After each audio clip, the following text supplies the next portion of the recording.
Olá, sejam muito bem-vindos a mais um Pode Decolar, o podcast da Atitude Inovação.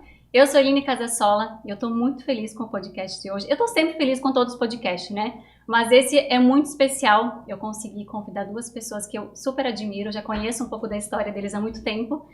E eu gostaria que vocês ficassem ligados, porque a gente vai falar muito sobre inovação, tecnologia, empreendedorismo, ecossistemas e redes de inovação e captação de recurso. Eu acredito que a gente consegue, em conjunto, transformar um ecossistema, ajudar empreendedores, e esse é o objetivo do nosso podcast. Eu vou pedir para eles se apresentarem, então. Eu estou aqui com o Fábio, popular Fábio da FAPESC, e o Marafon, e eu gostaria que eles se apresentassem, falassem um pouquinho quem eles são, da onde eles vêm, e a gente vai ter uma conversa bem leve, bem dinâmica, falando sobre vários assuntos aqui que eu acredito que quem vai estar do outro lado vai acabar se engajando, se interessando cada vez mais, porque a gente entra numa conversa, entra aqui num momento de debate onde tem muitas abordagens que fazem sentido para quem está aí do outro lado. Eu espero que vocês gostem. Primeiro, obrigada por terem aceitado. Eu sei que a agenda de vocês é extremamente corrida, então é um prazer gigantesco ter vocês aqui comigo, tá? Muito obrigada. Fiquem à vontade. Marafon, por favor. Bom dia. Eline, um prazer imenso estar aqui, falar com vocês e com você, o Fábio. E falando um pouquinho, quem é o Marafon? Inclusive, na nossa prévia aqui, descobri que nós temos origens muito parecidas. Nós dois nascemos na roça, no interior de pequenos municípios do estado. Eu sou do interior do município de Chavantina, oeste catarinense, tem na ordem de 4.200 habitantes, a maioria da população rural até hoje. E eu não nasci em Chavantina, nasci em Linha Pinhal Preto. Uma linha, uma estradinha que chegava lá numa comunidade, uma escola, uma igrejinha, um campo de futebol, uma cancha de bocha, uma bodega. Meu pai adora cancha de bocha e bodega, olha, apaixonado. Então, eu estudei lá em Linha Pinhal Preto, numa escola isolada, em que 4 turmas estudavam na mesma sala, e terminei o 4º ano primário com 11 anos, e como os jovens da minha época, fomos para a roça ajudar a família, pequenos agricultores de origem italiana, 7 irmãos, e a vida era maravilhosa, né? E aí, só que lá pelos 14 anos, eu ouvi o padre falando que ele tinha criado um estudo avançado em Chavantina, que era o ginásio. E eu me candidatei para dar continuidade. Então saí lá da minha família, né? Fui morar em Chavantina, trabalhava de garçom, estudava à noite, e de lá só conheci a agricultura, conheci um agrônomo, pensei, você esse cara, para andar no interior com um jipinho. E daí eu escolhi para dar continuidade nos estudos no Colégio Agrícola em Camboriú. Eu poderia ter estudado em Concórdia, mas eu queria conhecer o mar. Olha só, e essa daí, foi a primeira vontade, era conhecer primeira o mar. vontade, conhecer o mar. Aí uma história longa, né, que eu vou ter que encurtar, porque senão vou sequestrar aqui o podcast. Daí eu fui para Camboriú, fiz o Colégio Agrícola, mas eu sempre gostei muito da matemática. E lá encontrei a física. Aí eu pensei, onde que eu posso realmente desenvolver essa minha paixão pela ciência? Escolhi engenharia civil. Fiz engenharia civil na universidade, fui professor de cursinho de física. Olha. E quando terminei a engenharia em 82, uma época a economia muito complicada no Brasil, poucos empregos para engenharia, e daí eu fui trabalhar no governo. Assim, minha experiência era frustrante, porque é burocracia, e eu não me via muito tempo no governo. E a Universidade Federal de Santa Catarina criou a primeira turma de pós-graduação em Ciência da Computação. Eu voltei para a UFSC, fiz pós em Ciência da Computação, fiz pós em Planejamento Econômico, e quando saí de lá fui trabalhar na empresa de informática do Estado. Na época era CIASC, hoje é Prodasc. E lá, não, na época Prodasc, hoje é CIASC. E lá encontrei 2 colegas que começamos a desenvolver os primeiros sisteminhas nos computadores isolados, que as maiores empresas estavam adquirindo os primeiros computadores. A gente fazia bico, hoje o pessoal diz, eu sou freelancer. nós fazíamos bico. E pegamos gosto pela brincadeira. E acabamos, num determinado momento, decidimos abrir uma empresa, que é a Softplan, há 34 anos, pedimos demissão do Estado, dedicamos a nossa vida nesse empreendedorismo. E hoje, uma das maiores empresas de software do Brasil, somos a quinta em software corporativo, com mais de 3 mil colaboradores. Mas eu também tenho atuado desde que criamos a Softplan no associativismo, na Associação Catarinense de Empresas de Tecnologia, a nossa querida Kátia, que depois podemos falar. Então, resumidamente, uma longa história curta, esse é o Moacir Marafon, conhecido mais como Marafon. Por que eu não falei, né, no começo, o Moacir Marafon da Softplan? Porque eu queria que ele se apresentasse e ele contasse a história, porque eu sei que ele é sócio de outras empresas também, mas eu sei que a base foi a Softplan, né, e construiu um império, né, de certa forma. E eu sempre fiquei muito curiosa, quando eu comecei quando eu te conheci, né, que você ainda não me conhecia, o Fábio falou muito de você também, eu fiquei pensando como que sai do interior e constrói tudo isso, né? Tem que ter muita vontade, muita garra, muita coragem e vencer muita dificuldade também, não é fácil. Imagino que tenha acontecido assim, inúmeros momentos de dificuldade, talvez até de pensar em desistir no meio de toda essa trajetória. E aí depois eu quero abordar isso um pouquinho mais a fundo, porque eu acho que todo mundo olha para a grama do vizinho e acha que ela sempre está mais verde. Só que ela até pode estar mais verde, mas não quer dizer que ela não teve que ser regada, adubada, que não passou por muitos processos de transformação, que é a vida empreendedora como um todo, né? Então, Fábio, por favor, Fábio da FAPESP, se apresente. Bom, obrigado, Eline. Marafon, sempre bom estar contigo. Uma história longa, curta, então. Eu sou engenheiro mecânico de formação. Meu pai era professor de física na Universidade Federal de Santa Catarina, então eu cresci dentro da UFSC. Minha vida inteira ou indo no trabalho do meu pai, ou trabalhando na universidade, ou fazendo mestrado. Quando eu me formei, aí para o engenheiro mecânico tem esse problema, né, Marafon? O que a gente vai trabalhar em Florianópolis? E se tem que sair da ilha, então que seja um voo alto e longo. Eu fui fazer minha pós-graduação na Suíça, morei lá há 6 anos.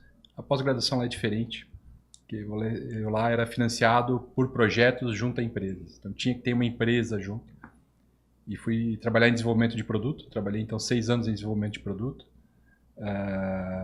Voltado à parte de engenharia mecânica, automotiva. Eu sempre fui apaixonado por carro, então para mim era um sonho. Em 2008 eu retornei para o Brasil. Uma situação muito ímpar no Brasil, a gente estava num momento muito favorável, né? Acho que em 2008 o Cristo decolava, né? A Times era o Cristo decolando. E consegui uma boa oportunidade na Whirlpool, eles estavam numa fase grande de expansão, eu fui para a unidade Embraco de compressores.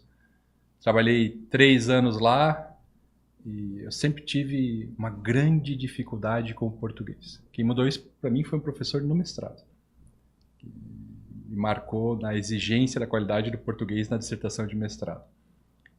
Daí eu acabei pegando gosto por idiomas. Aí eu virei um bom poliglota, falava francês, falo alemão, falava italiano. Mas com alguma técnica específica? Não, eu tenho uma facilidade ímpar. A gente é incrível como... Meu pai me ensinou inglês, para ter uma noção. E o pai aprendeu inglês com um conjunto precioso, ele deve ter até hoje, de cassetes da BBC. 25 cassetes da BBC com um livrinho. E ele era bem severo, claro, né, com a gente. Então eu aprendi inglês muito bem dessa forma, incrível. E depois que tu aprende a primeira, o segundo, o alemão, que não é tão parecido, eu tive muita facilidade. E daí na Suíça é muito poliglota, então eu vivia trabalhando com franceses e italianos, aprendi também. Eu fico me perguntando se tivesse um chinês, se eu não falava chinês também. Bem mandarim daqui a pouco. Então daqui a pouco eu tava falando até hindu, mandarim, assim por diante, mas acabei tendo uma facilidade muito grande para idiomas. Isso mudou a minha vida profissional, né? Então me fez ter muito sucesso na Suíça, porque eu conseguia me relacionar com todas as pessoas. Né? Então, depois do doutorado, voltei para o Brasil, na Embraco. Cadê o alemão aí que fala? Por vezes eu ajudei um pouco a diretoria, quando vinham os estrangeiros. A Embraco tinha muitos clientes do exterior. Aí comecei a viajar muito para o exterior. Aí voltei a ter contato com as empresas que eu trabalhava lá, que eram meus clientes na universidade de doutorado, eles voltaram a me procurar. Aí resolvi empreender, sempre tive esse sonho. E até um sonho estranho, né, Marafon? Se a gente volta no século passado, no final do século passado, que coisa terrível de falar, né? Mas isso é de fato. Se a gente volta lá 96, 97, 98, não tinha nenhum grande incentivo ao empreendedorismo. É verdade. Né? Aqui a gente via nascer a Funcitec, via nascer grandes empresas aqui, mas ainda olhava assim, mesmo, são malucos, né? Não tinha assim aquele incentivo que a gente tem hoje para empreendedorismo, e vai ser tão bom a gente falar sobre isso, né? Como é que hoje a gente enxerga o potencial e estimula isso. Mas eu sempre quis ter a minha própria empresa, eu gostava de poder escolher as pessoas com quem eu trabalhava. Eu tive excelentes profissionais na minha trajetória, mas eu sempre gostava da minha equipe. Quando eu conseguia montar a equipe nas empresas, eu tinha minha equipe. Esse daqui eu escolhia pensando. Que interessante, porque você tem uma equipe maravilhosa na FAPESP. Incrível, né? Incrível. E ali eu cheguei num barco já muito bem desenhado. Claro, você troca umas peças no meio do caminho, mas quando eu cheguei à FAPESP, para dizer como é que eu cheguei lá, né? Então, onde é que estava? 2011. Montei a AINS, Soluções de Engenharia. É uma empresa de consultoria e escolhi a coisa mais difícil de engenharia para trabalhar, que é engrenagem. É chato, é difícil. Nossa, matemática, quem é engenheiro e estiver nos olhando, você é maluco. Foi para trabalhar com engrenagem. Trabalhei muitos anos no Brasil com as maiores multinacionais, GM, Ford, SW, ZF. Em todas elas eu atuava. E daí, no meio do caminho, a gente teve uma séria crise automotiva aqui no Brasil, né? Combinou até com o impeachment de presidente, assim por diante. Isso desmanchou bastante a indústria nacional automotiva. Apareceu uma indústria que é uma metalúrgica muito interessante, que é a área da saúde. Fui trabalhar na área da saúde, em empresas voltadas a implantes. Mas com a consultoria? Com a consultoria, porque os desafios tecnológicos deles são semelhantes. A engrenagem também tem dentes, certa proporção, sabe? Então, quando a gente foi para um implante odontológico, era outro tipo de dente, mas seguia o mesmo problema. Aí trabalhei alguns anos com as grandes empresas nacionais e aí, veja, a maior do Brasil está em Curitiba. Uma das grandes enclareamentos está em Joinville, a outra está em Londrina, são todos próximos aqui à região sul. Acabei me relacionando com todos e fui a São Paulo, grande polo, né? Lá montei uma empresa do zero, até a homologação, a entrada de mercado. E eu sempre tive muita proximidade ao governador Jorginho. A vida, né, nos põe pessoas no caminho que é estranho explicar, mas o filho do Jorginho caiu na minha sala de primeiro grau. E aí viramos amigos de vida, né? Eu sou amigo do Bruno, tenho ele como meu irmão. Ele é meu padrinho de casamento, sou padrinho de casamento dele. A gente sempre se encontrava, apesar de ele ter ido para uma área da medicina, ele é o dentista, e eu fui para a área de engenharia, né, que lá na frente os caminhos se cruzaram de novo, enquanto ele era cirurgião de implante odontológico, eu era fabricante. Né? Então, veja, que maluquice. Até coincidências incríveis, ele tinha o mesmo orientador de doutorado, que era um dos consultores que a empresa que eu trabalhava, assim, coisas absurdas. Como o mundo é pequeno, é estreito, né? Eu digo, é um corredor longo, mas é estreitinho, a gente vive se esbarrando nele. E quando o governador se elegeu, eu tinha uma história de bom progresso nessa empresa de São Paulo. O Bruno falou, Fábio, o que tu acha de um desafio no governo do estado? A gente precisa de um cara com o teu perfil, tá? Nunca tinha cogitado na sua cabeça isso? Não. Veja, eu saí de Florianópolis, fiquei 20 anos fora de Florianópolis porque eu não enxergava uma possibilidade de trabalhar no governo. Né, massa grande, lenta. De fato, né, tem um monte de coisas que causa isso no governo do estado. Mas a fundação, eu conhecia a FAPESP, que eu brinco, é o nosso irmão rico. É um orçamento bem dilatado em relação ao nosso, que é ligado à arrecadação de ICMS. Né? As FAPs sempre têm um orçamento ligado à arrecadação de ICMS. Como São Paulo é o grande arrecadador, então ele também tem o grande orçamento. E lá a gente tinha, em São Paulo, projetos FAPESP. Eu sei bem como é que funciona, como é que a rotina de editais, assim por diante. Tá bom. Aí vim, entendi, conheci a Valesca, né? A Valesca também, a Valesca da FAPESP, né? Querida. Me ajuda muito. Está há 11 anos na casa, 12 agora, anos na casa. Então ela conhece como é que a máquina funciona. Me ensinou e dali a gente entrou numa trajetória da fundação saindo de um orçamento de 79 milhões em 2022 para um orçamento de 155 milhões em 2023. Caramba. E num spoiler, chegando quase a 230 milhões esse ano. Eu achei que ia chegar nos 200, então tá superando a expectativa. Não, e assim, é muito desafiador executar isso. Imagino. Porque você tem que ter todo um processo de seleção, preparar todo mundo, e a gente está gravando esse podcast agora em novembro, no final de novembro de 2024. Então, eu acabei de sair da FAPESC, né? Eu cheguei bem cedo. Já tinha 20, 30 pessoas trabalhando, porque agora é um momento de execução. Enquanto, para quem não conhece a rotina do governo do estado, né? Eles começam a trabalhar ao meio-dia, vão até às 7 horas da noite. Então, é tamanha a demanda que a maioria da equipe já tem que estar lá agora para conseguir dar conta da execução do orçamento e a gente chegar nesse número mágico aí que a gente está fazendo. É uma responsabilidade ímpar, né? O Estado tem uma obrigação de investimento em ciência, tecnologia e inovação, que é 2% da arrecadação líquida do Estado. Tá. Isso a gente divide nós, FAPESC e EPAGRE. EPAGRE presente nos 295 municípios, tem um orçamento bastante dilatado. Mas o governador acredita, claro, na matriz econômica que nós temos, agronegócio, 30% do faturamento do Estado, então é muito relevante.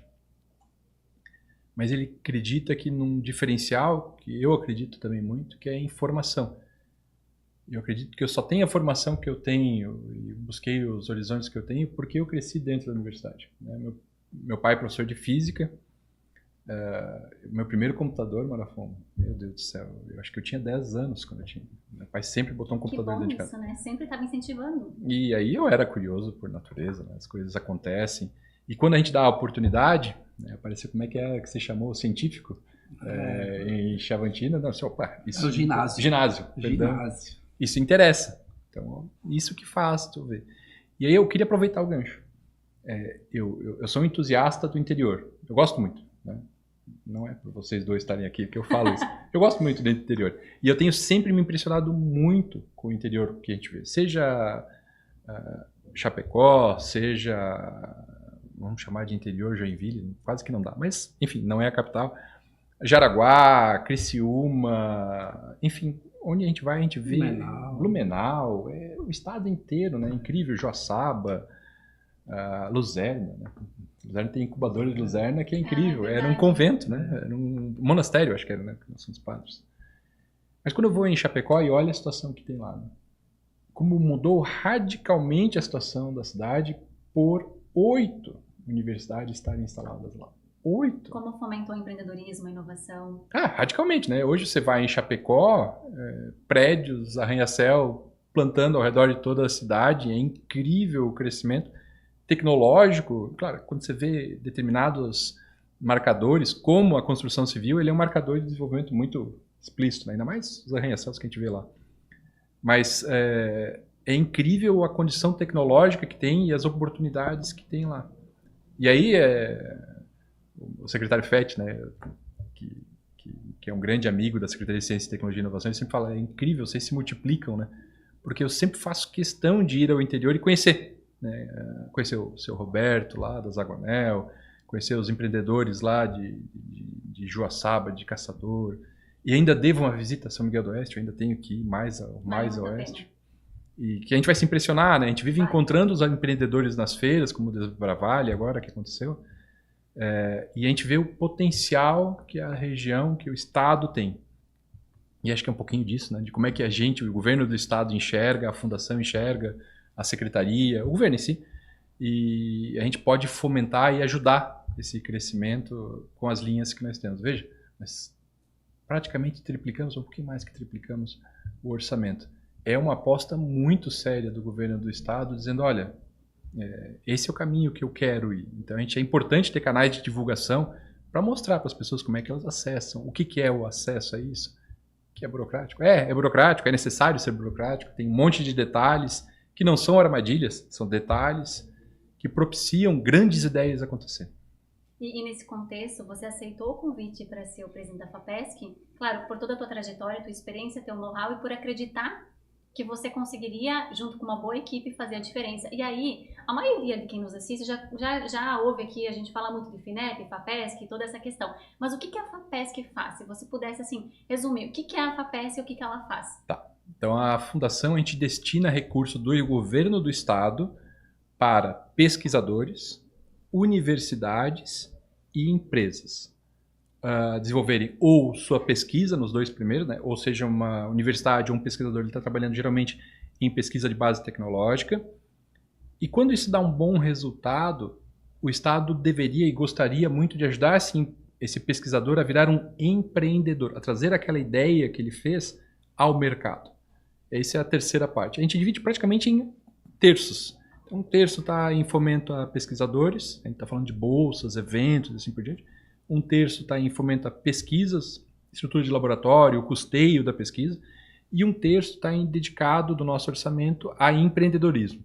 A gente fomentar a jornada do empreendedorismo. Como é que eu saio do CPF para o CNPJ? Ótimo, você fez esse primeiro passo. Uma vez que você tem o CNPJ, você aprende que tem um monte de coisa a mais para fazer. Como é que eu vendo? Como é que eu desenvolvo? Onde é que eu invisto mais tempo, menos tempo? O desafio é armado.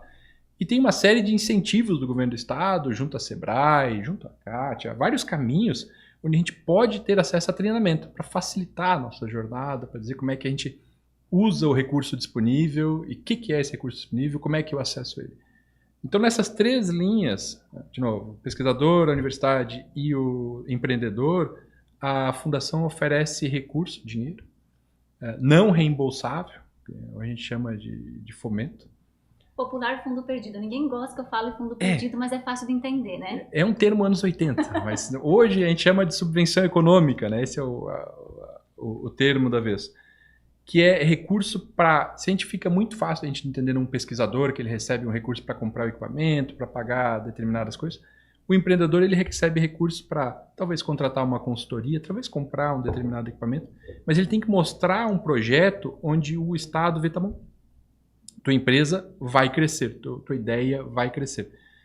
Acho que a FAP, não só a FAPESC, mas as FAPs de modo geral, olham muito para o ambiente acadêmico, porque a gente tem um potencial enorme ali de boas ideias, mas acaba tendo do lado empreendedores que não estão no meio acadêmico. E tem excelentes ideias, né? Que podem ser impulsionadas ou aceleradas se eu aproximo esse sujeito da parte acadêmica. Então, esse é o contexto que a gente faz. Como é que eu acesso isso? É através dos famosos editais, onde o pessoal da Atitude de Inovação é bem expert em ler, interpretar e assim por diante. Os editais são chamadas públicas, onde diz a regra. Na verdade, ontem eu ouvi a expressão que eu gostei muito, é a regra do jogo entre quem arrecada e quem fornece. É isso aí. O edital é a regra, que diz ali, olha, quem que pode, qual é o objetivo, qual é a área. Então, os editais dão todo o detalhe. Não são documentos simples, né? Simples eles não são, mas eles precisam ser um pouco detalhistas para a gente conseguir direcionar o recurso onde o Estado precisa de ajuda ou onde o Estado quer desenvolver determinadas áreas. E também é dinheiro público, é dinheiro nosso. Sim. Então ele precisa seguir um parâmetro, alguns itens, de certa forma, para que as coisas aconteçam da forma correta. Tanto a parte de os avaliadores entenderem o projeto, quanto depois prestar contas da forma correta. Então a prestação de contas é uma dor de barriga, de certa forma. Mas ela é necessária, eu entendo ela como necessária da melhor maneira possível, para que efetivamente as empresas consigam demonstrar o que elas fizeram. Se deu certo, porque deu certo, ótimo. Se não deu certo, por que não deu certo? Isso. E outra coisa que é muito importante é tu dizer como tu fez. Então, a prestação de contas é a forma de tu dizer, olha, eu gastei isso assim, assim, assim. E se vier uma empresa semelhante, eu posso dar a receita do fracasso e do sucesso. Olha, se tu vai aqui, tu vai ter problemas. Se tu vai aqui, tu vai ter sucesso. É claro que é delicado, né? É uma coisa que, quando a gente faz uma subvenção econômica, está ligado. A consequência disso é uma prestação de contas. Por vezes assusta os empreendedores, de fato. Mas a nossa função é desmistificar. É mostrar, olha, sim, é delicado, sim, você tem que ter atenção nas rúbricas, onde é que você põe o recurso, mas toda pergunta que você fizer, você vai ter uma resposta. Então, toda dúvida que você tiver, menos criatividade e mais proatividade. Menos, eu acho que assim, pergunte, faça a questão. Isso vai ajudar a ter uma tranquilidade muito, muito grande na prestação de contas no final. E se a gente for pensar, então, que começa lá do pesquisador, a universidade, até chegar no ponto do empreendedor, aí eu quero entrar um pouco mais a fundo nessa questão de ecossistema de inovação. E aí eu até ia trazer alguns dados da CAT, mas eu tô com o vice-presidente da CAT aqui, né? Então vamos deixar para quem entende muito mais do que eu, com certeza.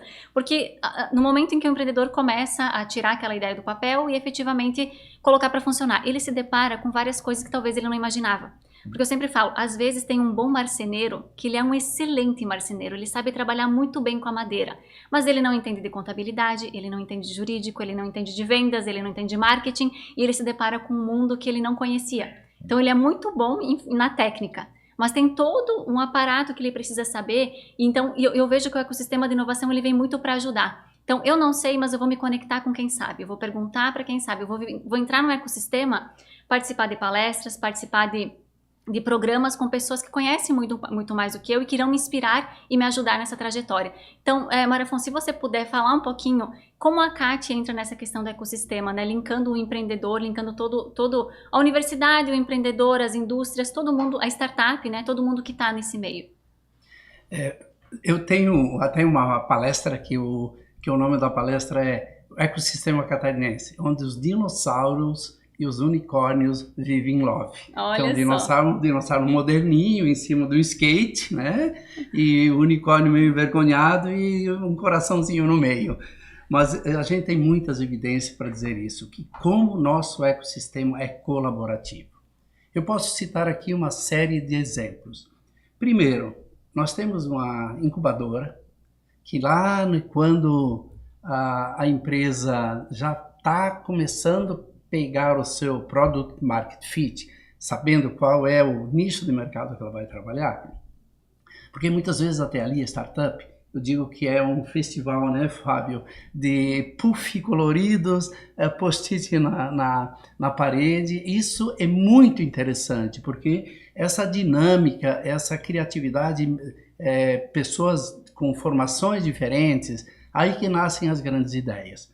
No entanto, depois é a dor do crescimento, né? Quando começa a crescer, precisa processo. Então essa Disneylândia, ela precisa ser gerenciada. Então a nossa incubadora, chamada Midtech, que inclusive já foi eleita por 4 vezes uma das melhores incubadoras do mundo. Que incrível isso. Né? Nós temos, inclusive, nós sabemos da mortalidade das startups, que é normal isso em qualquer empresa nova, né? Quem passa pelo Midtech tem uma sobrevivência de maior que 90%. 90%? 90%. Porque ali dentro eles têm consultoria que ensina como realmente estabelecer os principais processos. Gestão de pessoas, que é o processo mais importante, né, Fábio? Tu que gosta de montar time, né? Questão do marketing. Questão do produto. O produto normalmente é o que melhor sabem fazer. Tá? Questão financeira, planejamento, para onde vamos. Então, esse know-how, esses skills, eles são adquiridos ali dentro. Depois, essas empresas aí começam a escalar, elas têm um tempo de ficar incubada. Mas outras ações super interessantes que eu falo que os unicórnios ajudam os dinossauros e vice-versa. Uma delas, vou dar um exemplo. Durante a pandemia, porque nós vínhamos num determinado momento com muito capital, o venture capital, capital de risco disponível, tem muitos fundos, coisa que nós não tivemos, nós nunca tivemos. Isso que você falou, né, Fábio? Lá nos anos 90, como quando nós começamos, no início dos anos 90, eu nem sabia que existia capital de risco. O dinheiro foi o nosso, que pegamos lá da saída do CIASC, aquele dinheirinho, e fomos investindo, reinvestindo, e demoramos 8 anos para a empresa realmente mostrar que ela era viável, né? Mas aqui, esse capital de risco, chegou num determinado momento durante a pandemia, que ele sumiu. E o capital de risco começou a voltar depois, aonde a empresa já mostrava que era muito viável. Então não era tão risco assim. Depois do Vale da Morte, né? Já estava... Exatamente. E daí nós, as empresas estabelecidas, as maiores empresas do Estado, que tinha caixa. Nós criamos um fundo garantidor de crédito. Porque essas startups, eles não têm patrimônio. Normalmente a pessoa não tem nem apartamento, são sonhadores, né? E que maravilha que é esse nosso mundo de tecnologia, porque ele é super democrático para empreender. Se você tem uma boa ideia, relação e montar time, a probabilidade de dar certo é que um pouco dinheiro, ela acontece, mas na hora de escalar você precisa de dinheiro. Que normalmente eu digo que a barriga da baleia lá do Pequeno Príncipe, né? Que você come dinheiro aqui. A época que você precisa injetar dinheiro apostando que depois ele retorna.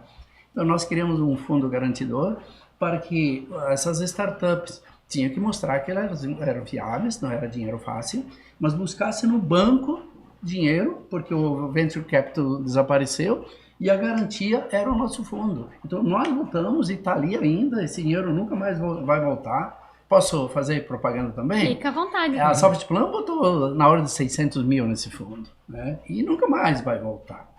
Mas outros exemplos. A CAT estruturou a sua organização em verticais de negócio. Isso eu acho uma coisa sensacional. Novamente sinergia, porque nessa vertical, vamos pegar, por exemplo, aqui a Agrotech, que é a nossa origem, né? Não o Fábio. O Fábio é da cidade. O Fábio é manezinho, né? É, manezinho, né? Olha aí, de gravata. Tenho liberdade, gente, porque eu sou conselheiro da FAPESC com muito orgulho. Então, a gente tem uma sinergia muito grande aqui. A FAPESC é um grande parceiro nosso aqui na CAT. E aí me dou essa liberdade de fazer essas brincadeiras aqui com o Fábio. Então, as verticais, por exemplo, a Agrotech, tem a Fintech, tem o Health Tech de saúde, tem da educação e tem da energia e assim por diante. São praticamente mini ACATs. Eles têm eventos que são grandes eventos, em que as grandes, pequenas e médias empresas estão juntos. Eles têm reuniões mensais, e que ali dentro está a empresa que tem já super estruturada, tem os C-Levels, porque normalmente ela é formada por CEO, CTO, CFO, são 3, mas já tem o C-Level, né? Então, mas essas aí até as grandes empresas que faturam milhões, 10 milhões, 100 milhões, né? E eles compartilham, fazem negócios juntos, né? Outro exemplo, de onde é a minha atuação, que depois gostaria de explorar mais, é a formação de talentos. Nós sabemos que o setor de tecnologia é um setor que mais cresce, mas até é difícil dizer hoje, ou seja, quem é o setor de tecnologia de informação? Porque eles se misturam. Toda a economia hoje, todas as verticais de economia, ela tem como estratégia dentro dela o uso da tecnologia de informação. Aliás, eu costumo dizer que, independentemente de qualquer carreira, a tecnologia da informação, principalmente IA, agora inteligência artificial, vai ser o copiloto das empresas e o copiloto de qualquer carreira. Então, não é só a demanda do setor de tecnologia para esses profissionais. Cada 3 profissionais que se formam, 2 vão ainda aquilo que nós chamamos de empresas de tecnologia. E um vai para os demais mercados, vai para a FAPESC, vai para a imprensa, vai para o hospital e assim por diante. Então, e a gente vem fazendo pesquisas frequentes. A última pesquisa que nós fizemos foi em 2022, inclusive com recursos da FAPESC. Olha só, interligando, né? E nessa pesquisa foi incrível que identificamos que nos próximos 4 anos o setor ia contratar na ordem de 40 mil novos profissionais. Nós vamos chegar em 2025 com 100 mil profissionais trabalhando no setor de tecnologia. Mas tem mais esses que vão para os demais setores e tem aquele que vai empreender. Outra estatística maravilhosa, que eu digo que ele é democrático, o nosso setor para empreender. 26% desses 86 mil que hoje trabalham no setor de tecnologia são empreendedores. Nossa, são pequeníssimas empresas. Se você vê a pirâmide aqui, né? E até eu brinco, eu digo que é que nem formiga. Cada startup que morre, vem 7 no enterro, porque queria mais 7. Então essa era uma grande demanda. E daí o que a CAT fez? Ela tem um observatório constante, inclusive está rodando agora a nova pesquisa, cada 2 anos nós rodamos. Buscamos quais as tecnologias que mais são utilizadas nas empresas, qual o número de vagas que estão abertas, quanto você pensa em contratar o ano que vem, daqui 2 anos, daqui a 3 anos. E com isso nós vamos para o mercado, vamos para o governo, vamos para o terceiro setor, universidades, formar parcerias para formação de talentos, né? Hoje não falamos mais que é formar talento para o setor de tecnologia, é formar a nova geração para a era digital, porque isso vai servir para todo mundo. Sim. E a FAPESC é um dos grandes parceiros, inclusive um programa, Santa Catarina, Mais Tech, acho que foi, que envolveu 13 universidades comunitárias e com 1.240 vagas em todo o estado. Rodou isso em 11 cidades do estado.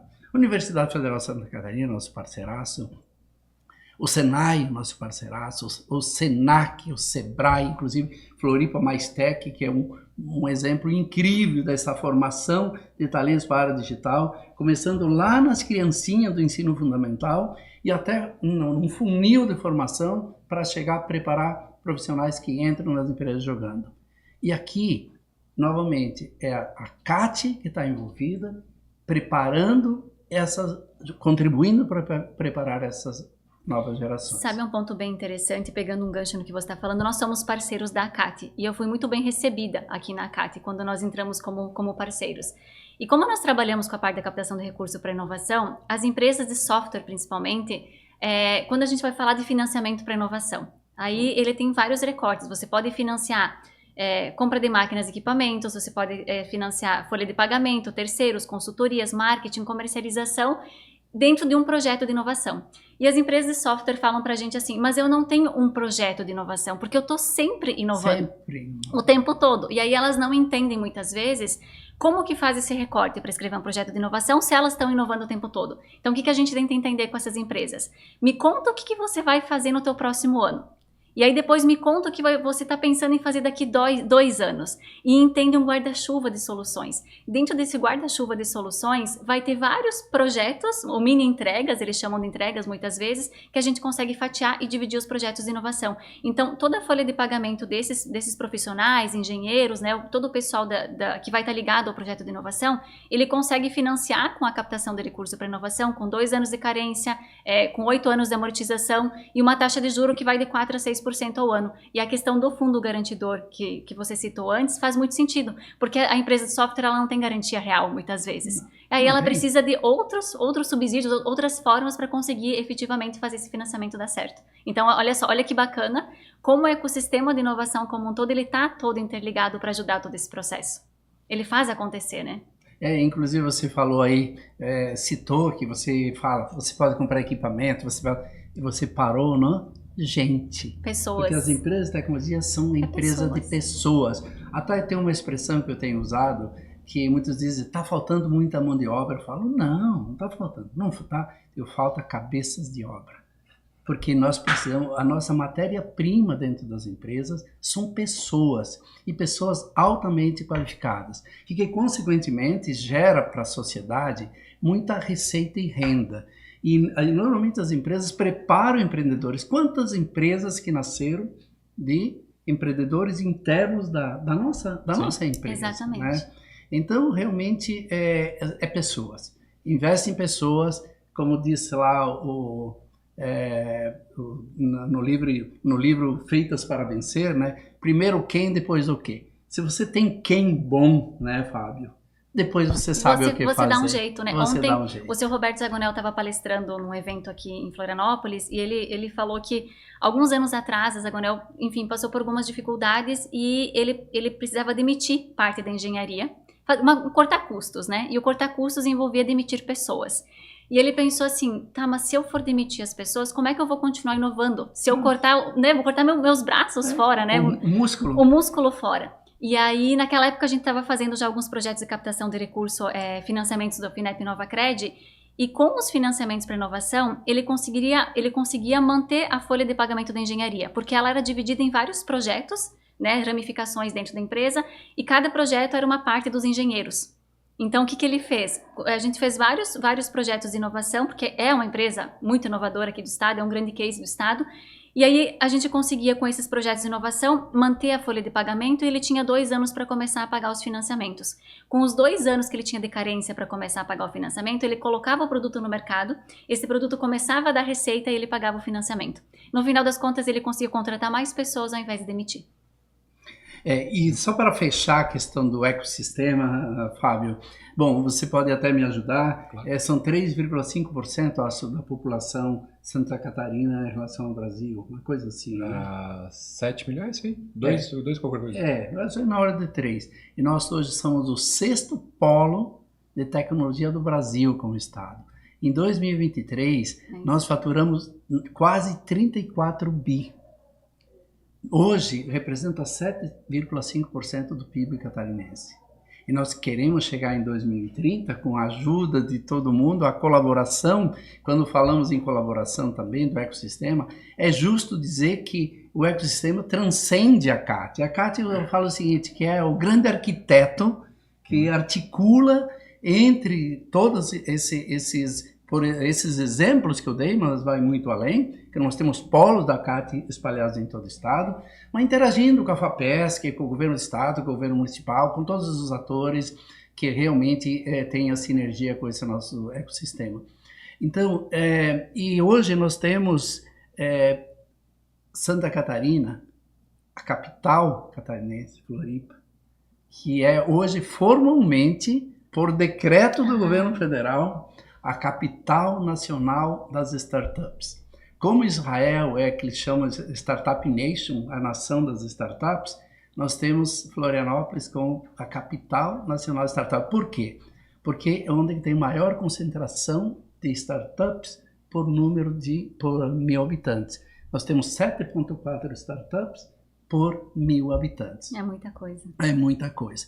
Então, eu sempre atribuo que se não tivéssemos uma grande universidade federal, que depois outras vieram, porque nós precisamos cabeças de obra. Se nós não tivermos formação de alta qualidade aqui, se nós não tivéssemos esse povo catarinense, que é tipicamente de associativismo, talvez a nossa origem, né? Principalmente as últimas colonizações, né? Nós lá, vamos puxar a brasa para o nosso grande e poderoso oeste, né? Em que realmente não tinha onde cair morto. Se não fosse dessa autoajuda, Santa Catarina não seria a Santa Catarina. E o ecossistema catarinense é isso. É muito colaborativo. Esse é um belo gancho, Marafon.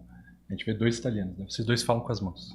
O tempo todo, né? Eu tenho que cuidar. Olha, já dei um tapa aqui no microfone. Eu já derrubei microfone em podcast, então eu tento me conter aqui. Mas eu acho que quando a gente olha o ecossistema, ele é um resultado de vários pontos de atenção. Acho que um grande ponto de atenção a gente pode chamar de teimosia. Persistência talvez não é mais bonito, mas teimosia é a característica. A gente tem muito isso no estado. Diante da diversidade, buscar uma saída. Diante de uma oferta de educação, sair do interior. Diante de uma possibilidade de investir, ir buscar novos parceiros. Diante de uma oportunidade de estudar fora, ir, encarar, voltar, trazer conhecimento. Isso tem muito no estado. E isso é um pouco do reflexo do que a gente vê aqui. Né? Por que Florianópolis tem essa posição tão destacada de TI? Porque não pode ter nenhuma indústria. Depois vou te contar a minha decisão porque eu ia empreender em tecnologia. Manda? Nossa, Manda, agora queremos saber. Olha só, eu me formei em 82 em engenharia civil.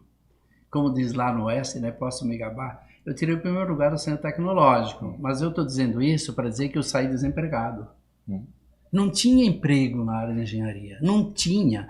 Os meus colegas de engenharia, muitos foram para o comércio, foram trabalhar com as empresas dos pais na área da construção civil, ou se não foram para o governo, né? E eu recebi uma oportunidade incrível de trabalhar no governo, porque foi o meu começo, e no governo eu consegui voltar a fazer pós, né? Mas eu não queria mais sair de Floripa. Quando vim do Oeste, o primeiro, segundo anos, morando no segundo andar de um beliche, né? Literalmente, eu pensava, cara, eu quero ir embora, quero voltar para o Oeste, né? Mas depois eu peguei amor pela ilha. E daí, quando terminei a engenharia, o que eu vou fazer agora, cara? E eu, assim, em pese que foi uma grande alavanca para mim o governo, Mas não era lá, não era isso que eu queria. Eu sempre me via empreendedor. Para quem é filho de pequeno agricultor, que a gente empreende, é um verdadeiro empreendedorismo. E tem ano que dá seca, não dá quase nada, outro ano dá uma safrinha mais ou menos, mas aí o preço cai. Mas no ano seguinte, vamos plantar de novo. É uma né? montanha-russa, né? É aprender a correr risco, né? Então, meu Deus, digo, mas o que eu vou fazer aqui? O que eu vou fazer aqui? E estavam começando a despontar as primeiras empresinhas de fazer software. Mas como eu falei, não era desenvolver produto, era fazer software para a construtora Angecao e Tenge, que depois virou um grande produto nosso, o Cienge, que é o maior software para a indústria de construção civil. Era desenvolver um sistema para o Tribunal de Justiça, que contrataram um big computador lá, que tiveram que demolir a garagem para botá-lo lá dentro, e não tinha um software para rodar, né? Era o DR, que importa um computador da Alemanha com recursos do Banco Interamericano, mas não tem nada para botar lá dentro. E nós começamos a desenvolver sisteminhas e fomos aprendendo o negócio, porque fazer software você precisa conhecer o negócio. Porque é isso, sistema de informática. Por que sistema? É um conhecimento informatizado, né? E daí foi ali que me manteve em Floripa. Eu tive a oportunidade de trabalhar em Criciúma, numa grande construtora de uma família que a filha deles estudaram comigo, né? Família Brandão, né? A Patrícia, o Ricardo, e eu até fui lá. Cara, e me deram uma oportunidade que eu não tinha aqui. Mas cheguei final de tarde, quando eu vi a ponte, o sol batendo na água. Digo, não vou sair daqui. Então, realmente, teimosia. Eu acho que você... Mas eu fiquei aqui de teimoso. Sim, de teimoso. Vamos ver os alemães do Vale do Itajaí, com tecelagem. Vamos ver os exemplos dos alemães, também, por acaso, na questão de Joinville e Jaraguá. Da questão dos italianos lá no oeste, de fazer ou acontecer uma empresa de agronegócio que é absurda na proteína animal. E todo o desenvolvimento que aquilo puxou, tudo isso a gente pode chamar de persistência, teimosia, convicção. É uma característica muito grande do povo que a gente tem aqui. E a gente vive sendo desafiado. O grande crescimento da região do oeste, ele se deve muito à necessidade, mas também ao aumento da produção, à estratégia, a pensamento, a buscar recursos. Ir atrás, entender como é que a coisa funciona. Teimosia. Sabe que semana retrasada teve um empreendedor que entrou em contato lá na empresa com a Dani, o Marcos, lá do comercial, e ele falou assim, ele trabalha com fabricação de máquinas e equipamentos para a indústria 4.0. E ele falou assim, eu não estou conseguindo sobreviver no mercado porque os meus concorrentes estão ofertando o produto deles com um financiamento muito baixo. E eu não sei o que é, eu não conheço, eu estou procurando vocês porque eu preciso entender. Olha só o contexto, né? A Finep tem um financiamento que é o Finep 4.0, Finep NovaCred 4.0. As empresas que trabalham com fabricação de hardware mais software, e tem algumas tecnologias embarcadas na indústria 4.0, elas conseguem se credenciar como integradoras do Finep 4.0 e vender a sua solução para os seus clientes com até 2 anos de carência, até 8 anos de amortização e taxa de juros de 5 a 6 a 8% ao ano. Mas você tem que fazer o cadastro, tu tem que entender, saber como é que funciona, ler o programa, né, entender todos os parâmetros e se credenciar. Quando ela está credenciada, o cliente vai lá e ele pode comprar com essas facilidades. Logo, quem não está credenciado não consegue oferecer essa solução. Então, o que aconteceu? Essa empresa, esse cliente, ele veio até nós falando assim, como que isso existe e eu não sabia? No primeiro ponto, né? E aí a gente falou, olha, antes tarde do que mais tarde. Agora você sabe, agora você pode se credenciar e daqui a pouco, daqui 1 ou 2 meses, você vai estar credenciado e pode oferecer isso para o teu cliente. Então, eu acho que tem muito a questão assim, entender o que o mercado, onde o mercado está indo e o que eu posso fazer para ser mais competitivo. De alguma forma, se eu estou percebendo que está acontecendo alguma mudança no mercado, que os meus concorrentes estão com uma facilidade, ou que existe algo que eu ainda não conheço, tem que se informar. Tem que ir atrás, tem que entender, tem que buscar, então eu também quero isso. A minha empresa se habilita? A minha empresa pode ter isso? Então eu também quero. Então é muito assim, não ficar parado, é o popular, o TBC, né? O tirar a bunda da cadeira e correr atrás e entender, porque tanto a FAPESC, quanto a Finep, quanto vários outros órgãos, tem muitas coisas que eu sempre falo. Ninguém sabe que existe. Ou tem gente que sabe que existe, mas não sabe como fazer. E tem gente que sabe que existe, já fez e por algum motivo não teve êxito e desiste. Então, assim, se não deu certo na primeira vez, tenta de novo, mas não desiste. Mas o importante é ver o que significa não deu certo. Onde estava o erro? Onde estava o erro? Porque, via de regra, quem se propõe a escrever um projeto tem uma boa ideia, mas talvez não saiba estruturar ela de uma forma tão coerente, ou trazer ela, ou talvez escolher o edital errado, né? Olha, eu quero, o objetivo desse é isso aqui, vou tentar, quem sabe, talvez não seja o caso, né? Eu vou dar um exemplo agora da Tecnova. A Tecnova é um grande projeto que nós tivemos junto ao FINEP. A terceira edição aconteceu esse ano. Nós fizemos uma força grande, né? Corremos aí o estado inteiro praticamente divulgando Tecnova. Nós tivemos em torno de 1.100 esboços. 1.100 esboços. Esboços. Então, isso viraram 380 projetos. Final, onde os empreendedores terminaram. Teve uma série de dificuldades. Tecnova é um edital bastante delicado e pequenos erros separavam a solução. Ao final, isso viraram 180 projetos, todos aptos, e daí foram concorrer em mérito, ou seja, o melhor ganha. No final, 47 foram contemplados. Então, cada um projeto em torno de R$700 mil recebeu de recurso. E Tecnova era interessante porque também tinha uma questão de treinamento. Ele mostrava uma questão de aceleração e pela primeira vez o FINEP olhava para estímulo à internacionalização.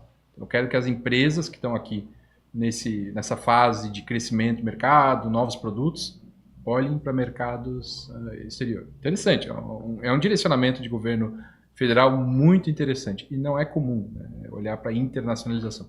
A aceleração sim, mas a internacionalização não. O que isso mostra para o governo do estado? É que nós tivemos 1.000 pessoas que tinham bons projetos. 1.000 pessoas com bons projetos, é muita coisa. É muita coisa. Não tinham 2 projetos por empresa. Então tinham 1.000 pessoas efetivamente. E fora quem não sabia, talvez, que tinha o Tecnova, quem não estava atento. Então, se você for ir a fundo, esse número se multiplica. Muito, sim, muito. E isso mostra o quão empreendedor é. E aí você vai ver o que era o escopo Tecnova, as empresas tinham que estar faturando menos que 16 milhões por ano. Então, todas pequenas e médias empresas.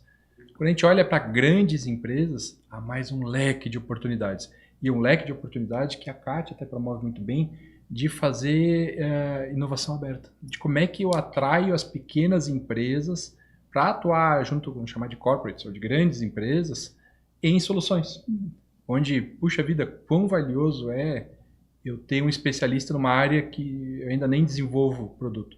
Dá um exemplo, é muito emblemático. A VEG tem tantos exemplos emblemáticos, né? Eles não estão se propondo a fazer baterias.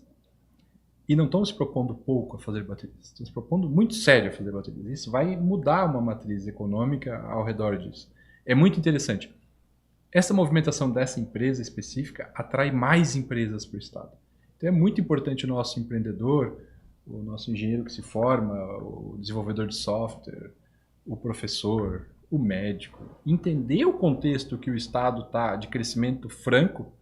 Olha, então eu tenho, na verdade, se eu quero empreender, eu não tenho uma ou duas, eu tenho um mar de oportunidades para buscar.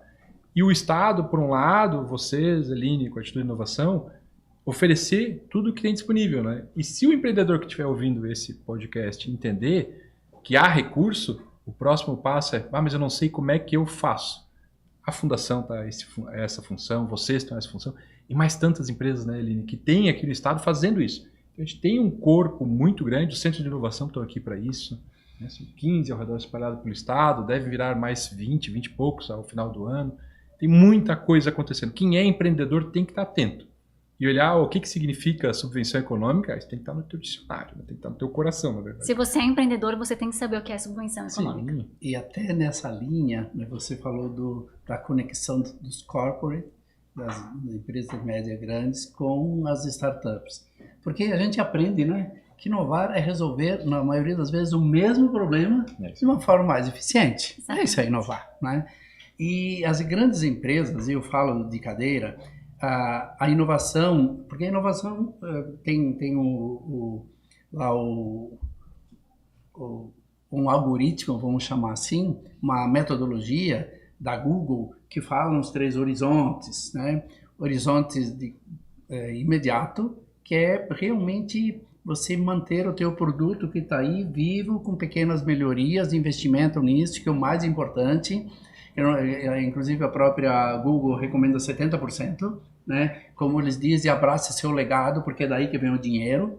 né? E 20% você pode colocar na periferia desse teu negócio. São evoluções, melhorias, inovações incrementais. E 10% aposte no futuro, né? Aposte no futuro, porque esses 10% podem criar a killer da tua empresa. Tomara que esteja dentro da tua empresa, né? Se para vir alguém que mate a Softplan, que esteja dentro da Softplan, né? Daí nós temos uma nova Softplan, uma nova Newco, como se fala, né? E a Cati percebeu que era muito importante a gente achar uma forma de conectar as nossas startups com as grandes empresas que precisam inovar. E inovar dentro da empresa no terceiro horizonte de soluções disruptivas é um grande desafio, porque aqui o core come o nosso dia a dia, né? Come o nosso dia a dia. Então a Cati criou o Link Lab, que é isso que você estava falando, Fábio. Link Lab, que estamos dentro dele, né? Esse espaço aqui é dentro do Link Lab, onde as corporates, elas vêm, trazem desafios que elas encontram e convidam startups que se proponham, que apresentem possibilidade de resolver aquele problema. E eles ficam juntos aqui. Porque tem uma teoria lá da inovação, né, do Steve Blank, que eu adoro, esse cara lá de Berkeley, né, lá do Vale do Silício, que tem um livro lá, mas eu traduzo ele em Get Out of the Building, né, que a grande mensagem dele é saia do prédio. Vá falar com o teu cliente, porque o problema está lá. O que você produz dentro da tua empresa são hipóteses. Você vai lá porque o problema está lá. Entenda o problema do cliente. Então, e aqui, nós, em vez do startup ir lá, eles vão se encontrar aqui. Então, um ambiente super favorável. E nós temos aqui grandes empresas, governo, Ministério Público, Tribunal de Contas, o governo do Estado, não sei se ainda está, não, mas a Van, empresas imensas nessa conexão, né? Realmente, porque ali que realmente as coisas acontecem. Porque eu diria o seguinte, que dinheiro é importante, porque lembra que eu até falei da barriga da baleia, né? Não tem como, tem que ter dinheiro em determinado momento. Mas o melhor dinheiro para que te transforme é o dinheiro que vem do cliente, porque ele viu o valor. Exatamente. Ele viu o valor. Sabe um ponto interessante? Alguns anos atrás, quando eu estava iniciando a consultoria, as pessoas me falavam assim, Eline, você vai trabalhar com consultoria não escala. Consultoria você vai viver o resto da tua vida vendendo a tua hora. E aquilo me incomodava muito, porque eu gostava muito, gosto ainda, né, de fazer o que eu faço, e eu pensava, não, mas deve ter outro jeito, né? E as coisas foram mudando, o mundo foi evoluindo, até descobrir o conceito da plataforma, né? Que ele não é novo, ele já é antigo, e foi incorporando isso lá na empresa, e nós desenvolvemos a nossa própria plataforma para fazer os projetos de inovação. Inclusive, para o ano que vem algumas coisas novas em quesito de plataforma, mas nós já desenvolvemos os projetos de inovação dentro da nossa própria plataforma, porque aí eu consigo automatizar processo, eu consigo organizar a inteligência artificial dentro dela e consigo ter maior ganho de produtividade, ser mais assertiva e atender mais empresas. Então, olha só, alguns anos atrás era impossível, de certa forma. Mas como esse mundo vai evoluindo e você vai se conectando com pessoas no ecossistema que vão te dando insights, você participa de palestra, você lê livros, você está o tempo todo conectado, você vai encontrando a solução para o teu negócio. Então, olha a importância da inovação aberta. Não olhar só para dentro. É pensar assim, aonde tem alguém que pode me ajudar de alguma forma, ou aonde que eu consigo pessoas para me apoiar, aonde que eu consigo conversar com clientes, com fornecedores, juntar todo esse ecossistema. Porque ontem também estava assistindo uma palestra do pessoal da Bali, dos energéticos, que eu fiquei encantada com a guria, ela é sensacional.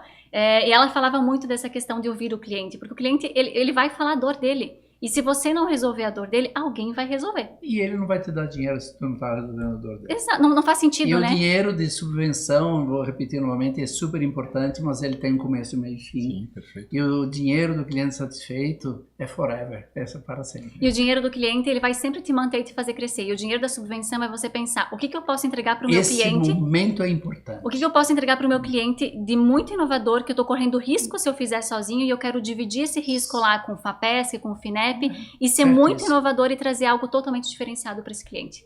Tudo bem. Fomento é a forma de tu aumentar o acesso ao dinheiro do cliente. Exatamente. Mas tu sempre tem que olhar Ele para vem ele. depois, Ele é o dono do problema, Ele né? é o dono do problema. E agora, a pergunta de 1 milhão, né? Como tá a FAPESC para 2025? Assim, tem algum spoiler? A gente pode falar alguma coisa do que vem para o próximo ano? Eu acho que tem mais de 1 milhão aí. É, Tem com mais de um, certeza. né? Bom, né? Ufa. Não, Tem bom, vários. ótimo. A gente tem trabalhado muito próximo do governo do estado, né? A secretaria, o próprio governador, a Secretaria da Fazenda. A gente está num momento assim de...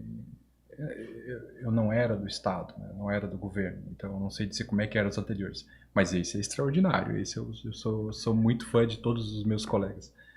Tem alguns pontos de grande atenção. Inteligência artificial é um ponto de grande atenção. Então isso é uma coisa que vai acontecer dentro da FAPESC e Marafon é isso mesmo. Inteligência, eu não gosto do termo, sabe? Parece que a gente não tem mais, tem que ser artificial. Que a gente transferiu, né? O termo não me incomoda, mas de fato é o que está na moda, então vamos na inteligência artificial, é algo que tem que acontecer. O copiloto, até o nome de um dos produtos, né? De inteligência artificial é o copiloto. Sim. Eu também acredito que ele vai ser uma ferramenta que não vai eliminar pessoas, mas vai ser fundamental para as pessoas trabalharem melhor. Potencializa o inteligente, mas também potencializa quem não é inteligente. Ele potencializa a inteligência humana. Isso. Né? Por isso que se fala muito em inteligência artificial que vai tomar conta. Cara, quem está preocupado que daqui a um pouco vão entrar uns robôs aqui, vai matar a gente, que eles inventaram, entre eles, os robôs, durma tranquilo, né? Vamos ver muita ficção sobre isso e não vai acontecer, talvez, nas próximas gerações, sei lá, tomara que jamais. Porque a inteligência artificial, gente, é estruturada pela inteligência humana. Então, a inteligência artificial, sim, quando eu digo copiloto, eu sei que tem um produto da própria Microsoft, né? Mas eu me refiro ao seguinte, quando você tem o piloto lá no avião, tem o copiloto no lado aí, né? Hoje tem os equipamentos lá que é o copiloto, que ajuda o piloto. Mas as decisões são no piloto. E ninguém consegue tocar um avião com um monte de aparelhos se ele não entende como piloto, né? Então, a inteligência artificial, sim, ela vem para potencializar, Eline, você usou a palavra certa, das competências da inteligência humana que as pessoas têm.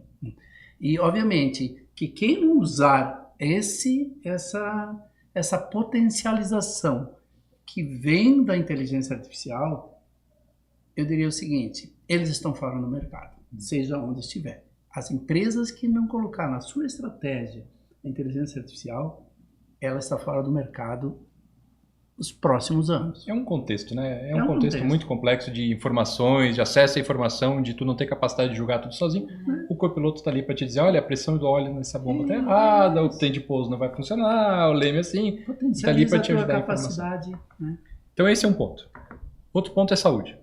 Nós temos uma demanda muito grande de saúde. Todos nós vivemos pandemia, né? Então, isso mostrou uma fragilidade enorme e a gente tem muitas ameaças à área da saúde que a gente tem que tomar atenção. Tem um trabalho muito grande do governo do estado para zerar filas de cirurgias, assim por diante. Também tem uma atenção nesse sentido. A área da saúde vai ficar muito em evidência no terceiro ano do governador Jorginho na parte de CTI, com certeza absoluta. Mobilidade elétrica, com certeza. Né? A gente tem uma oportunidade, a gente está numa janela de oportunidade, onde há uma demanda enorme de pessoas, e nós temos grandes escolas de engenharia, puxar a brasa, nós temos grandes escolas de engenharia, nós temos um potencial enorme, é claro, né? Esse lado da mesa aqui é meio assim, né? meio tendencioso. Mas a gente tem que usar esse grande potencial que a gente tem uma oportunidade de grandes empresas, grandes investimentos, tem grandes em todos os sentidos vindos para mobilidade elétrica, para pensar a nova urbanização, tal da Smart Cities e assim por diante. Então esse é um outro ponto de atenção. E acho que um quarto ponto de atenção muito, muito, muito importante é águas e resíduos. Nós somos uma referência nacional, o Estado vai bem, mas há leis e obrigações nacionais que a gente vai ter que dar atenção, e aí a gente tem grandes empresas no Estado,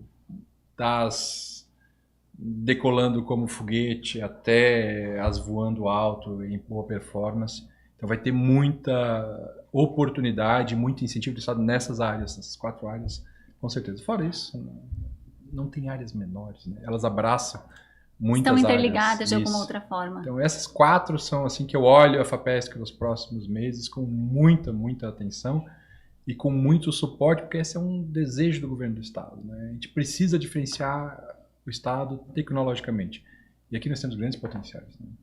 Esse podcast vale ouro, ó. Vocês anotaram tudo que vem pela frente, é muita coisa. E com muito recurso, né? Vai ter bastante. Vai ter muito recurso. O que a gente precisa de bons projetos para fazer tudo isso acontecer, né? Eu posso aproveitar e dar a deixa? Nós temos site, nós temos Instagram, nós temos LinkedIn. Acesse lá nossas mídias Sigam sociais. a FAPESC. Sigam a FAPESC lá. A gente tem uma comunicação muito ativa, querendo mostrar o que tem disponível. E aí é fapesc.sc.gov.br. Se você acessar isso, você até acha o telefone. A gente atende telefone também, se você ligar nos Ainda telefone. Funciona ainda. Tem o e-mail ainda também. São muito rápidos no e-mail também. A gente tenta, né? Nós somos agora quase 90 pessoas na FAPESC. Também está em fase de crescimento. A nossa intenção é atender todo o Estado. A gente trabalha muito forte dentro das universidades. E por que as universidades? Porque é um foco grande na pós-graduação, então as universidades estão pesadas com isso. Mas também com empresas, enfim, a gente tem iniciativas em todas as áreas do conhecimento e estamos sempre à disposição. Queria te agradecer, Eline, é muito importante ter o acesso à informação, né, a divulgar o que a gente pode fazer. E temos lá na Instituto de Inovação um belo parceiro também na escrita Muito obrigada. de projetos. Assim, a gente tenta sempre levar a informação da melhor maneira possível, porque assim, se tem recurso e faltam bons projetos, o que está faltando? As pessoas escreverem os projetos, as pessoas efetivamente irem atrás, pegarem as suas ideias e colocar isso para funcionar. Gente, o presidente da FAPESC está falando aqui que tem dinheiro disponível, muito dinheiro disponível para bons projetos, então tem que aproveitar cada vez mais. E a gente está chegando já no finalzinho, daria para ficar aqui horas e horas conversando, mas eu quero agradecer muito a presença de vocês e eu queria muito que vocês deixassem alguma mensagem para os empreendedores, para quem está lá do outro lado ouvindo e talvez em dúvida, o que eu vou fazer, o que eu faço no meu próximo ano, para onde que eu olho. Eu sei que são muitas as possibilidades, mas se vocês puderem, assim, deixar uma frase, alguma coisa que vocês acham que vocês vão impactar quem está do outro lado, para que a pessoa acenda uma luzinha lá para conseguir crescer cada vez mais, eu gostaria que vocês finalizassem com isso. Posso começar? Claro. Eu gostei do 70-20-10. É uma boa proporção, né? É importante a pessoa identificar o core do negócio e focar nele. Isso não quer dizer fugir de áreas de fomento. Pode ter no core do meu negócio oportunidades de fomento e fortalecimento do meu negócio. Então, olhe com atenção isso. O que o Estado está procurando, o que o Estado está oferecendo, para onde o Estado quer ir. E aí a gente tenta fazer isso da forma mais ampla possível, indo lá. De novo, a FAPESC sempre está à disposição para sanar qualquer dúvida e entender. Eu vou ter fomento na área de drones. Liga, pergunta, eu te indico, a gente vê onde é que tem possibilidade. Mas não, é resíduos. Olha, resíduos é um ponto, né? Vai ser um ponto de atenção. A expectativa é essa, o valor expectativa é esse. Tudo isso a gente não tem segredo. Eu preciso alocar o recurso do Estado, né? É uma necessidade do Estado. E a gente está trabalhando para sempre crescer o orçamento. Se eu seguir no ritmo que eu estou, eu devo chegar em orçamentos bem dilatados aí, mas não vou me arriscar a dar número. Mas a gente não deve dar passo para trás, a gente deve dar passo sempre para frente. Então, fiquem atentos. Você está na faculdade, está na pós-graduação, comece a se provocar. É importante entender que vai ter recurso. Não, eu já estou no mercado, estou na minha empresa e estou querendo desenvolver produto. Procure a gente também tem linhas nesse sentido. Ainda não sou empreendedor e quero ser. Veja, ano que vem tem Centelha. É uma boa, Centelha é sensacional. Que é um edital de novo, conjunto FAPESC e FINEP, onde a gente vai estar procurando ideias de empreendedorismo. Então, muita informação, podia ficar aqui listando, né? Esse ano nós vamos no edital 63 ou 64. É muita coisa. Se eu levasse 1 minuto para cada um, já ficava mais 1 hora falando. Então, vamos fazer o seguinte, procure a gente está à disposição, vocês também são naturalmente fonte de informação e contem sempre com o governo do Estado no desenvolvimento econômico e social do Estado. Excelente, muito obrigada. Marafon, finaliza. Olha, eu queria falar com você, empreendedor. Você que está na batalha, eu sei que muitas vezes a gente fala da cachaça que a gente bebe, né? Poucos vê os tombos que a gente leva. Então, o dia a dia é assim. É desafiante ser empreendedor. Eu diria que é ruim, mas é muito bom. Porque nós podemos, sim, transformar o país. Mas como que a gente vai fazer isso? Você que está empreendendo, fique de olho nas grandes tendências. Porque ali está o seu futuro. Muitas vezes a gente dá muita importância àquilo que a gente está fazendo. Mas a coisa mais importante para você é o seu cliente. Abraça esse cara, né? E você que está pensando em empreender, que vem ali o edital da Centelha. Não espere grandes ideias para empreender. Muitas vezes esperar uma grande ideia é uma péssima ideia. Tem grande oportunidade muitas vezes em coisas tão simples. Eu vou dar exemplo de uma empresa que a Softplan adquiriu, que é a Checklist Fácil. Uma empresa que faz checklist. Eu jamais teria aberto uma empresa para fazer checklist, sabe? Vou receber um apartamento, vou ver se está certo, está errado. Essa empresa vai faturar esse ano 60 milhões. Caramba! Então, pense realmente e comece. Às vezes ficar esperando não vale a pena. E cuide das pessoas. E por falar em pessoas, nós aqui da CAT, ou as empresas de tecnologia do Estado, estamos com a quarta série de pesquisa para demanda e perfil de talentos para o setor de tecnologia da informação e comunicação em Santa Catarina. Isso que nos dá todo o subsídio para montar esses nossos programas, inclusive com a FAPESC, inclusive com o governo, como eu já falei aqui. Para ter uma ideia, nos últimos 5 anos, nós impactamos mais de 39 mil pessoas que passaram pelos programas de formação de talento da CAT. E é tão simples para esses nossos colegas empresários responderem à pesquisa. Vai fazer em meia hora. Mas como alguém disse, em Deus eu acredito. Os demais me tragam dados. Então me dê os dados, pelo amor de Deus, que daí a gente convence todo mundo. Aline, foi um prazer imenso estar aqui com você. Obrigada. Fábio, igualmente. E a gente já temos vários momentos que a gente se encontra, inclusive no conselho da Fundação Universa Sul, né? Sim, lá de Tubarão, que a gente é conselheiro junto. Aqui o Fábio é presidente da FAPESC, eu tenho orgulho de estar lá como conselheiro. Então, essa troca realmente foi super, super rica.